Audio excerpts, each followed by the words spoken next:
Hey there. Are you Adam Graham? The very same. And this is my old-time radio snack wagon.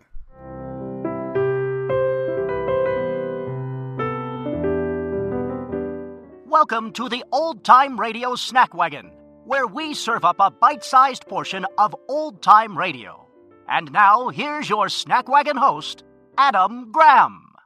Hello, friends, and welcome to a new season of the Old-Time Radio Snack Wagon. I had in mind something I wanted to serve up to you to start this season, and I spent quite a while searching for it, and I'd almost given up until I found it. This covers one of the stories that really, I think, started me on a train of thought that would lead to this podcast. It's an episode of Behind the Story. And Behind the Story, once again, features the talents of Marvin Miller. But unlike in Armchair Adventures, this is a non-fiction series. The series aired on Mutual at 9:15 to 9:30, and it started airing in 1949, and I found a review of it in Billboard, and June Bundy began her review with, "Behind the Story is another tour de force for that breakfast balladeer Marvin Miller." Breakfast balladeer or not, I'm not certain what that means since he doesn't sing. It was a series where Miller would relate true incidents with a human interest angle and would voice any real-life characters for the purpose of recreation. The series was aired over Mutual as a sustaining feature with public service announcements. This particular recording is from the Armed Forces Radio Service. It's the topic of this episode that makes it so interesting to me. So here now is the episode, The Crypt of Civilization.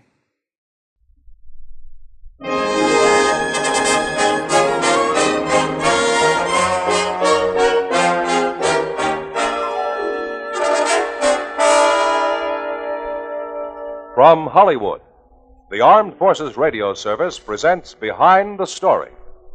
Stories unusual but true, as narrated by your favorite storyteller, Marvin Miller.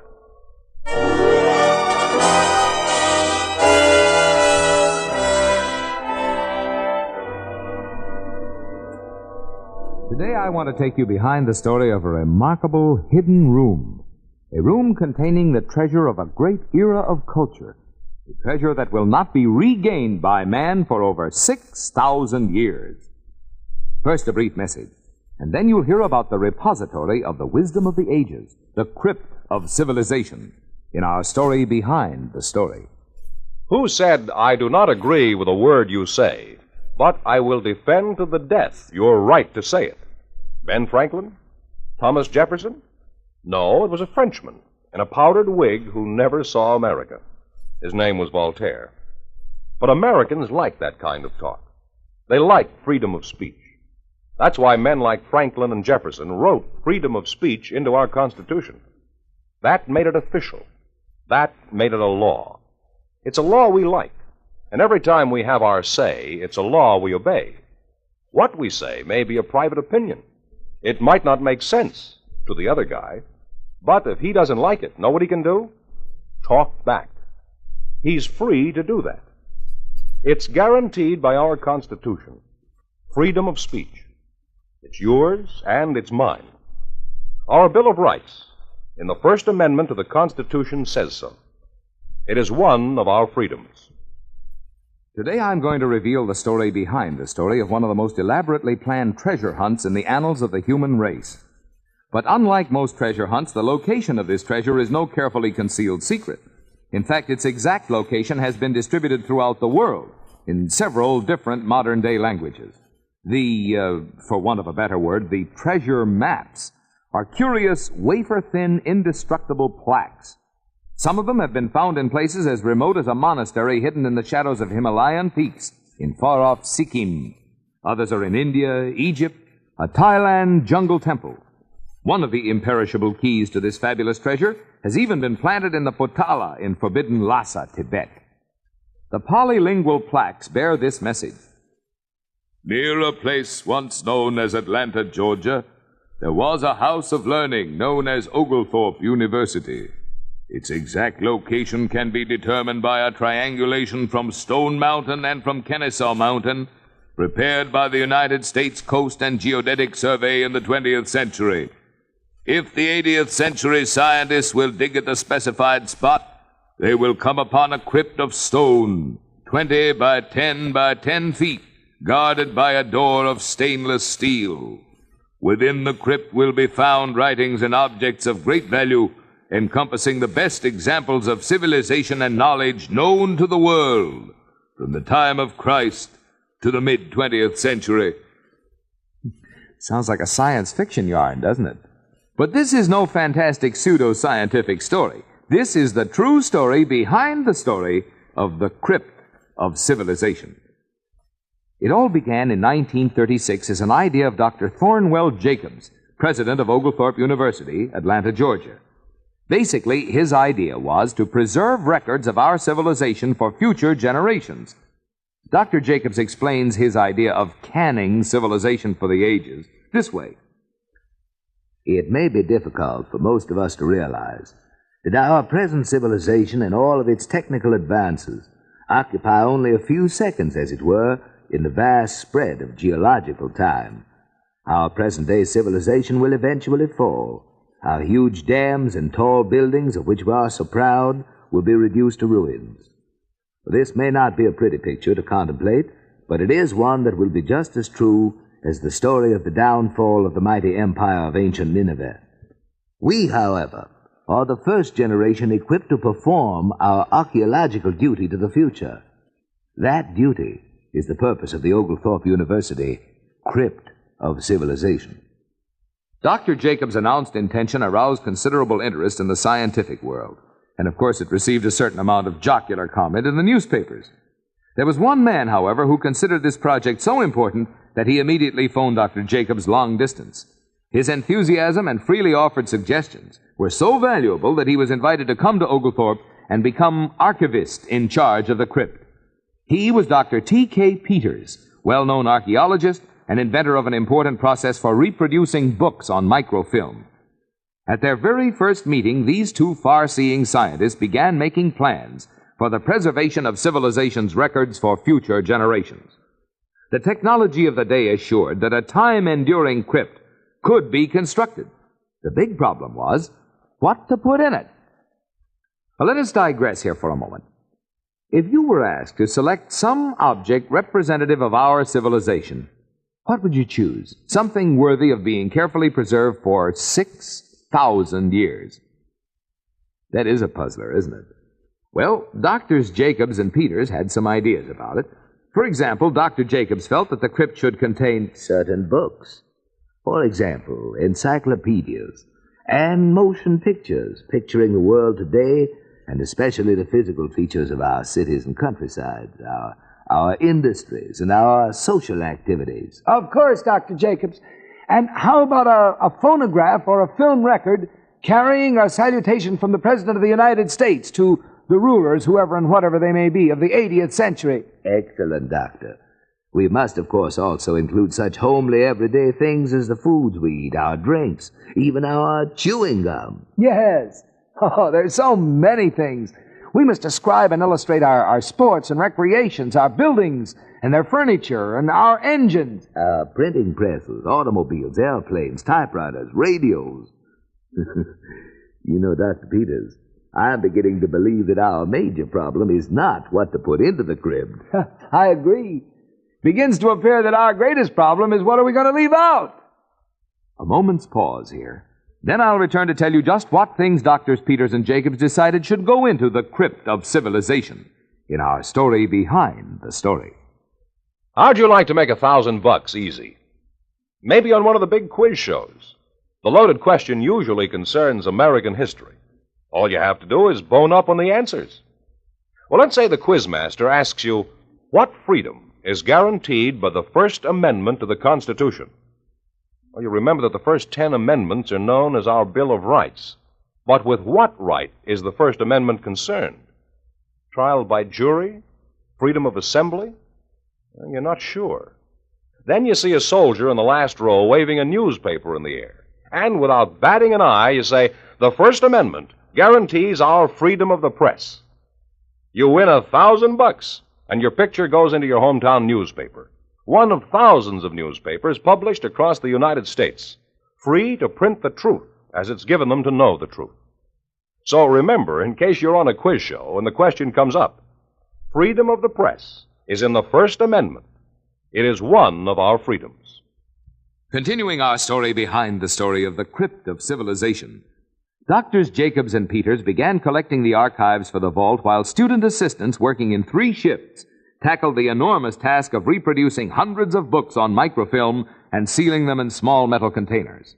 From all over the world, interested scientists, historians, and sociologists sent documents and objects they felt would be valuable contributions to the storehouse of knowledge. As more and more papers, models, and other materials poured in, Dr. Peters' task became the increasingly difficult one of selection and elimination. After all, the vault was of limited size. It was a 20 by 10 by 10 room-sized vault, hollowed out of solid granite beneath the Oglethorpe University campus. To preclude the possibility of any air or moisture seeping into the vault, the walls and ceiling, as well as the floor, were lined with vitreous porcelain enamel. Just what did Dr. Peters select to go into this carefully designed vault, constructed at great cost? Well, generally speaking, the articles and materials selected were those thought to have the greatest value from an archaeological standpoint in picturing and interpreting our times for the future. Among the trivia were a conglomeration of articles used in everyday 1939 life. These commonplace articles included a can opener. I wonder if that one worked. An alarm clock, a miniature camera, safety razors, cigarettes. What a spot for a commercial. Ladies' makeup, a wristwatch, a slide rule, a nail file, a padlock, a Mickey Mouse cup, and scores of other things that we use every day. Trivial things, but to a scientist of the future, they will give an accurate picture of common things used and enjoyed by the average citizen. On the serious side, an enormous amount of material was microfilmed. This included the contents of several hundred representative books of fiction, material reflecting the tastes and interests of Mr. Average Citizen. Other microfilm material included scientific texts, philosophies, a Sears Roebuck catalog, the World Almanac, major parts of the Encyclopedia Britannica, and newspapers, slick magazines, pulp magazines, comics, circulars, travel folders, airplane and railroad schedules, and countless photographs of clothing, types of transportation, dwellings, food, and many other carefully selected objects that will give the archaeologist of the future a keen insight on how we lived in the 20th century. Working models in stainless steel and other physical items in the crypt were put there primarily to explain and illuminate the microfilm records. With each reel of film are instructions for making a large microfilm reading machine. These, in turn, were enclosed in asbestos and stainless steel containers. The time for this program does not permit listing all the material that went into the crypt, but you may be assured that every object chosen was selected only after considerable thought. Finally, when it came time to close the crypt, Dr. Peters was confronted with his most perplexing problem. Of what use are the hundreds of microfilm books and a great many other specimens concerned with words, either spoken or written, if in the future knowledge of the English language is lost? Dr. Peters solved that problem by inventing what he called his language integrator. This was an ingenious device which is the key to the entire contents of the crypt and is placed in the entrance with a large arrow pointing to a handle on it. Many centuries hence, when the crypt is opened, the discoverers doubtless will turn that handle. When that is done, a phonograph record will start to revolve and speak simple English words. At the same time, a mechanism will turn over simple pictures drawn on metal. Each picture will correspond to and is synchronized with the spoken word. Dr. Peters believes that in this way the discoverers might learn the possibly dead English language. At last, on May 28, 1939, the huge stainless steel door to the Crypt of Civilization was welded into a stainless steel angle frame, set permanently into the stone of the crypt. It's fascinating to speculate on the possible knowledge and intelligence of those people, whoever they are, who will open the crypt many centuries hence. Among them may be some of the actual descendants of those who contributed gifts to the crypt. For you see, to each contributor a metal card was given, which entitles his descendant to be present at the opening of the vault at noon on May 28th of the year 8113.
George Fenneman speaking. Behind the Story is a regular presentation of the United States Armed Forces Radio Service, the voice of information and education.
Welcome back. This is such a fascinating project, and it's an amazing time capsule that they created there.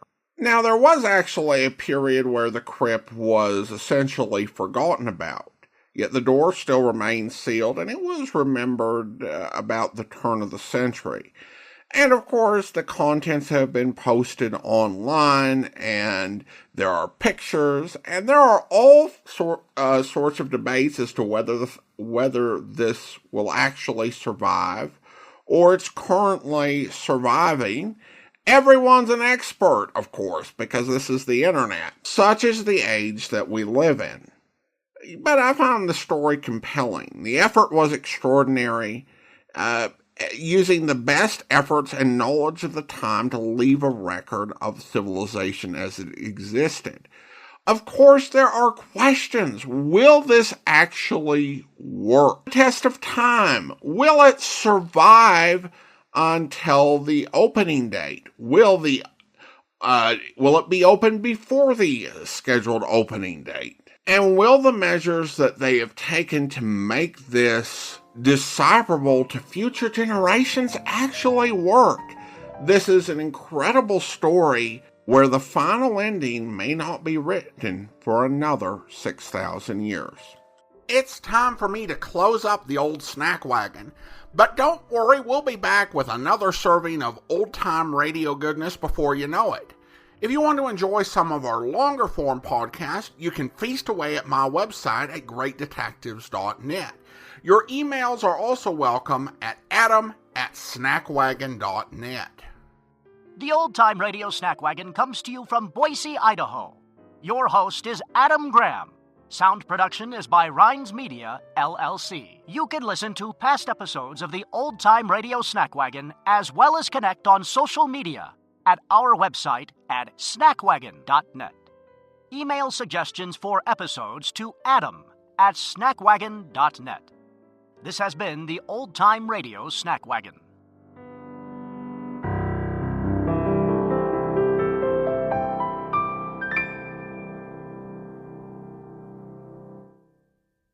Until next time, goodbye.